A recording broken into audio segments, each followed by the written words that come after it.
Niech będzie pochwalony Jezus Chrystus i Maryja Zawsze Dziewica. Dawid Nachajowski z Parlamentu Europejskiego w Brukseli. Serdecznie witam wszystkich Państwa. Dziś gościem w naszym studiu jest pan Nigel Farage, przewodniczący frakcji w Parlamencie Europejskim, która nosi nazwę Europa Wolności i Demokracji. Good morning, Mr. Farage. Thank you for your coming. First of all, I would like to ask, in your public placements, you often criticize the Brussels political elite. Who exactly do you mean by that? Oh, the people that work for the European Commission, they're the big ones. I mean, we're here in the Parliament, and yes, there are 750 MEPs, but there are 30,000 people working for the European Commission. They, of course, represent the government of Europe. They're the people that make the laws. And what you've got to remember is this, that if you're a civil servant working in Britain or working in Poland, and you get a transfer to work for the European Commission, you are paid salaries that are beyond your wildest dreams. You have one of the best pension policies that's yet been seen by mankind in the history of time. You're living a very, very nice, very comfortable, very cosy life. And the one thing you want above all are for the institutions to get more power and to continue. And I'm afraid money dominates so many people. I've been here for 12 years. I've watched lots of people from Britain who've come here with healthily sceptical attitudes towards European integration, who within 2 or 3 years get bought by the system. Money is very good at doing that. Who do you think rules the European Union right now? Who makes the main decision? Well, it's certainly true that the heads of state, you know, the Merkels and the Sarkozys, have had a much bigger say since 2008, since the financial crisis began. So when you watch your television screens, they're the big figures that you see, but working Germany and France. Yeah, Germany and France, very much so. And I mean, that's been the case ever since the start, and that hasn't changed. But quietly behind the scenes, the place where real power is built up steadily, piece by piece, is in the European Commission. And make no bones about it, the government of this Europe is the European Commission. It is unelected. It is therefore unremovable.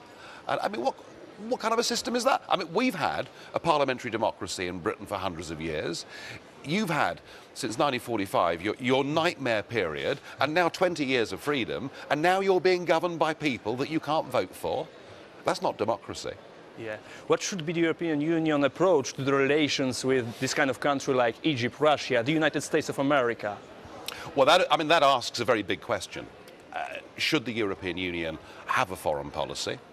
If it's to have a foreign policy, how on earth are we all going to agree? I mean, there's almost no point in history where Britain and France have had similar approaches to foreign policy around the world. And at the moment, we have a European External Action Service that's been set up. Yeah. It's got a big budget. The intention is it'll have 7,000 staff. It has a boss in Baroness Ashton. I suppose in some ways, I'm pleased to say that the European Union's voice at the moment on the world stage is being pretty much ignored. It lacks credibility, it lacks a boss, and anyway, there is this bigger question of how on earth are we all going to agree a common foreign policy? Very difficult indeed. What about Mr. Barroso? What kind of policy is? Well, Mr. Barroso, I mean, don't forget that Mr. Barroso was a communist as well. He was a Maoist. I mean, you know, it's interesting when you look through these institutions at the number of people who were devotees of communism but have now happily adapted to this new, very lucrative way of life.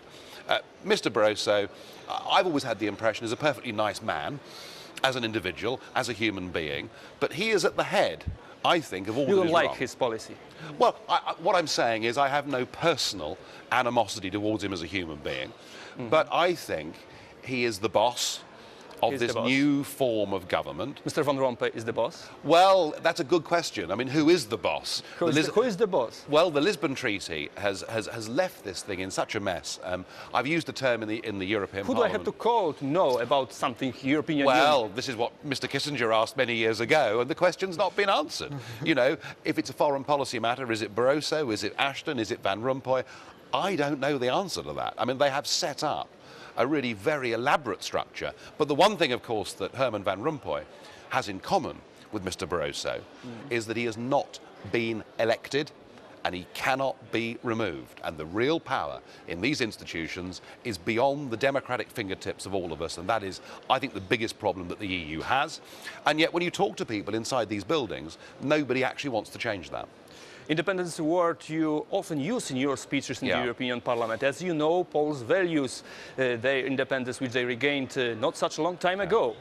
So do you believe that Poland could be a very independent country in this kind of Europe? I completely understand your mentality of wanting to get as far away from Moscow as you possibly could. I totally understand that. But the difference is this. When you're in an organisation like NATO, you sit round a table as sovereign states and you agree to make deals or not to make deals. In the European Union, what you do is you give away the ability to make that decision to somebody else. And I think with countries like yours, it's extremely ironic that after enjoying this relatively short period of managing your own affairs, you now have the majority of your laws made by the institutions of the European Union. And my vision for Europe is a vision where countries like yours and mine govern themselves democratically by voting for their own governments that make their laws, and we then have the kind of Europe where we sit down together through the Council of Europe. Let's agree things. Let's have free trade between us. Let's do that. Let's agree some common minimum standards on the environment or working conditions. Perfectly happy to do that. Let's have a reciprocal deal on the number of students that want to go to your country or come to mine. Let's do all of those things, but let's do it as a Europe of sovereign democratic states, because what is really happening here is they're building a new country called Europe. And of course it's a country, it's got presidents and foreign ministers, and yet none of us have ever given consent to this. In fact, when the French were asked, did they approve of the European Constitution, they said no. When the Dutch were asked, they said no. And when the Irish said no, they were forced to vote again. There is no evidence that the people of Europe actually want this. What do you think about the Eurozone? Well, I mean, I have been predicting since 1999, very loudly and very clearly here in the European Parliament, that the Eurozone could not hold together and would not work. And I've been mocked and shouted at and abused for saying that. Should the European Union accept the new member states despite the big economic crisis in Europe? Well, I would suggest, and mercifully, my country is not part of the Eurozone, thank goodness, but I would suggest that before the Eurozone accepts any new members, it works out the problems that exist within it, and it is as plain as the nose on your face that Greece and Germany cannot work together in a single economic and monetary union. So the structure of the Eurozone can't stay as it is. There are 2 or 3 countries that need to leave the Eurozone for their own sakes. So to think of expanding a model that's already failing doesn't make much sense to me. You were a member of the Conservative Party before. Now you prefer Euroscepticism. Why? Well, I was a member of the Conservative Party, and I was a member of the party where Mrs. Thatcher was the Prime Minister in England. And when her approach to Europe was a very robust and healthy approach. I mean, she, of course, was as delighted as anybody to see the wall come down and to see countries like you regain their independence. She was very happy with all of that. But she was clear, Mrs. Thatcher, that for Britain, we wanted to be friendly with our European neighbours, but to pursue our global. Well, she got a good Prime Minister? Oh, I think she was a very good Prime Minister. When she left, I saw the Conservative Party beginning to line Britain up to join the Euro. I saw the Conservative Party signing the Maastricht Treaty. And now I sit in the European Parliament and I watch my Conservative colleagues from Britain, and with a couple of exceptions, they vote for more European legislation week after week after week, and I feel truly liberated not being part of a party that I think has turned its back on its core values. We hear a lot of criticism about the European Union. Do you think this institution has any advantages? You could argue that some of the laws they'd made were good, sensible laws. So you could say this directive on cleaner seas, for argument's sake, was a sensible piece of law that really should have happened.